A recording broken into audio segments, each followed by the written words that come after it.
கடைமடை பகுதி ஒருங்கிணைந்த விவசாயிகள் சங்கம் என்ற பெயரில் கரம் கோத்திருக்கும் 100க்கும் மேற்பட்ட இளைஞர்கள் காவிரி படுகை மக்களுக்கு தந்திருப்பது எதிர்காலத்துக்கான நம்பிக்கை.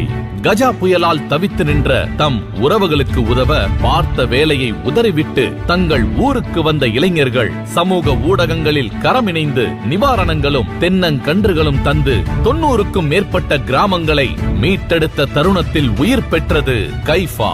564 ஏக்கரிலான ஒரு குளத்தை தூர்வாரி நீர் நிரப்பியதில் குளிர்ந்து போனது ஊர். கடும் எதிர்ப்புகள் அச்சுறுத்தல்களை கடந்து காவிரி கடைமடையில் அடுத்தடுத்து 25 நீர்நிலைகளை மீட்டுருவாக்கம் செய்தது இந்த இளைஞர் படை. காவிரி படுகை கடந்து சிவகங்கை தூத்துக்குடி வரைக்கும் 100க்கும் மேற்பட்ட நீர்நிலைகளை மீட்டு மேம்படுத்தி இருக்கிறது.